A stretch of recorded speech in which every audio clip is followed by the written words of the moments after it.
Buenas noches, estimados stakeholders, estimado equipo de proyecto, estimada directora, docente y compañeras.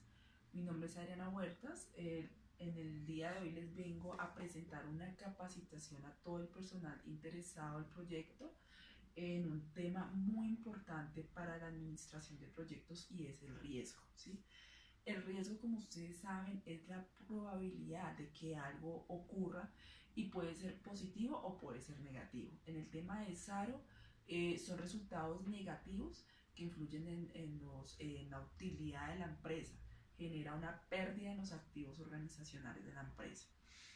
Entonces vamos a hablar del SARO específicamente, que es el sistema de administración de riesgo operativo u operacional.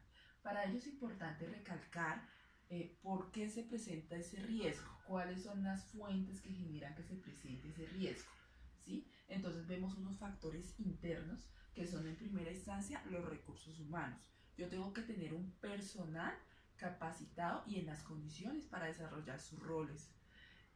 También a nivel de procesos, tengo que tener un sistema que permita identificar si se están llevando a cabo los procesos o se están omitiendo pasos, que también puede presentar un mayor grado de riesgo. En el tema de la tecnología, en el tema del software, el hardware, todos los servidores, tenemos que tener un plan de contingencia para, por ejemplo, si se nos llega a ir la luz o si se llega a perder la conectividad del servidor, para no recalcar sobre el servicio que estamos prestando, ¿sí? Para que no afecte negativamente ese servicio. Y en el tema de la infraestructura, ¿sí?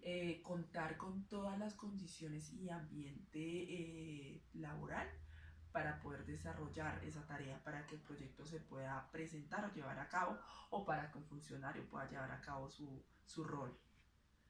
A nivel externo también es importante, y es importante tener en cuenta que en la parte legal, ¿sí? Y en la parte reputacional se pueden presentar riesgos.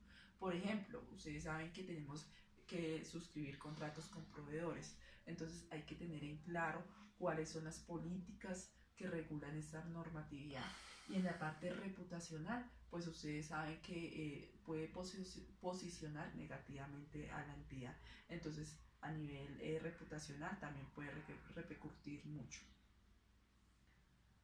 Bueno, un oficial de cumplimiento. En esta instancia, un oficial de cumplimiento es la persona que se encarga de medir, de diagnosticar y de capacitar a todo el personal sobre la cuestión de SARO.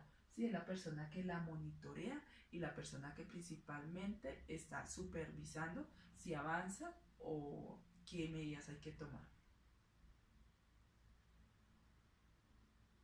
Bueno, hay diferentes tipos de recursos que debemos tener en cuenta y entrar a analizar. Recursos intangibles, como son clientes, afiliados, recursos financieros, recursos de empleados y proveedores, y recursos de la organización. También los recursos físicos, que son todo el tema de edificios, los equipos, etc. Todos estos recursos pueden tener un riesgo asociado. Hay que tratar de minimizar las amenazas y maximizar las oportunidades con lo que estamos haciendo. Eso ya va en miras a cómo un director de proyectos actúa ante estas situaciones que se presenten. Bueno, hay unos pasos que identifica y que son definidos por el SARO. En primer lugar, hay que identificar el riesgo. Hay que saber quién es el responsable de ese riesgo o qué es el responsable de ese riesgo. Hay que mapearlo. Luego hay que medirlo. Pero ¿cómo se mide el riesgo? Se mide presentando unos índices de probabilidad de que ese riesgo ocurra y un nivel de frecuencia. Ejemplo, cada 6 meses se presenta, cada 2 meses. ¿Eso con el fin de qué? Con el fin de medir el nivel de exposición de riesgo. Si ese riesgo está catalogado en un riesgo bajo, en un riesgo mediano o en un riesgo alto. ¿Y cómo se mide ese riesgo? Ese riesgo se mide mediante una matriz térmica, ¿sí? Que por medio de una fórmula nos permite hallar unos valores y medir el grado en que está posicionado ese diferente riesgo que hemos mapeado en la parte de identificación del riesgo. Luego hay que monitorear el riesgo. Entonces monitorearlo es redactar una serie de procedimientos o pasos a seguir por los cuales se va a tratar ese riesgo. Y hay que mirar si ese riesgo ha ido evolucionando o se ha ido mitigando. La idea es mitigarlo, aunque también en algunas ocasiones puede ser un riesgo transferido o un riesgo que se puede obviar, ¿sí? En el caso de los riesgos que se pueden obviar, son los que no presenten mayor significado ni mayor impacto, porque ustedes saben que las acciones acarrean recursos. Entonces, la idea es suministrar esos recursos de forma objetiva, ¿sí? No tendría mucha objetividad designarlo a un riesgo que no tenga relevancia o que no vaya a significar una pérdida para la organización. Bueno, hay una serie de elementos a tener en cuenta y a tratar. El primero son las políticas. En las políticas está el rol de cada integrante del SARO, el Sistema de Administración de Riesgo, la persona que va a ser la parte que lo va a monitorear, el oficial de cumplimiento, etc. En la parte de procesos, los procedimientos que se van a llevar a cabo, la forma como se van a generar esos reportes de riesgo, ¿sí? Y en la parte de documentación, son las evidencias que se van a manejar, ¿sí? Se va a estructurar por medio de un correo, por medio de un formato de registro de incidentes. Ya es la forma más organizada de obtener esa información para poderla tratar. La estructura habla de la parte jerárquica del sistema de administración de riesgo. Sí, debe tener un revisor fiscal, debe tener una unidad estratégica de riesgo, en fin. El registro de eventos, que se ata de la mano con la documentación, y una plataforma tecnológica con el fin de medir cómo ha ido progresando ese riesgo o si se están cumpliendo los objetivos del SARO para poderlo mitigar.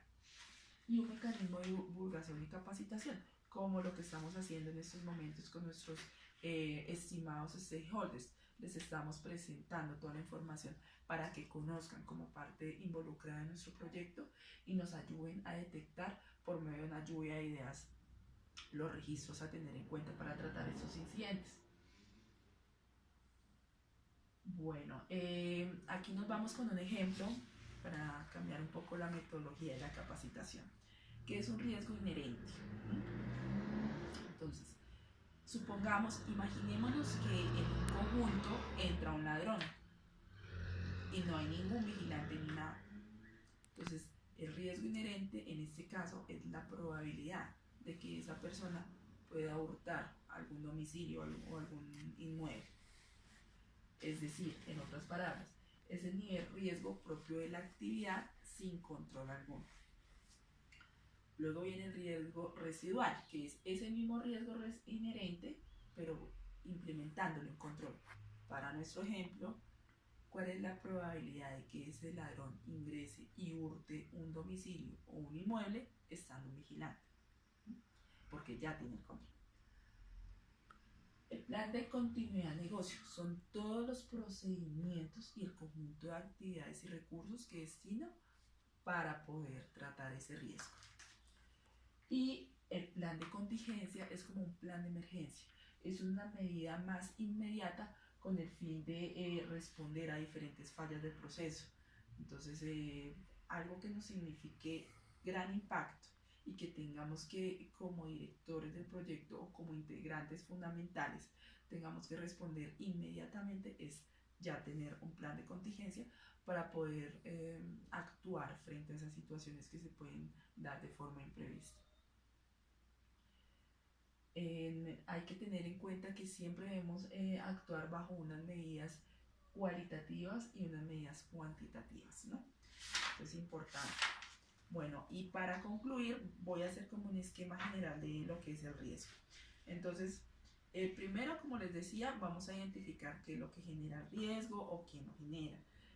Luego se va a identificar cuáles son las causas, la causística y los impactos que genera ese riesgo. Luego se hace una valoración. La valoración de riesgo se hace por medio de unas matrices de riesgo. Si no están definidas en una organización, por medio de unos reportes, siempre por medio del líder o jefe inmediato, la vamos a implementar en nuestra matriz para identificarla. Y luego hay que definir qué controles se van a implementar, si ese riesgo lo vamos a mitigar, lo vamos a asumir como organización o lo vamos transferir, perdón, como lo mencionaba inicialmente. Bueno, eso es a nivel general todo el tema de riesgo operativo. Espero que les haya quedado muy claro. La intención de este curso es que ustedes conozcan un poco más allá de los factores importantes a tener en cuenta. No sé si alguno de ustedes tenga alguna duda. ¿Tienes alguna duda? Sí, hablando de mitigación de crisis, el plan de continuidad de negocio es como cuando una contingencia cuando hay algún inconveniente en la parte tecnológica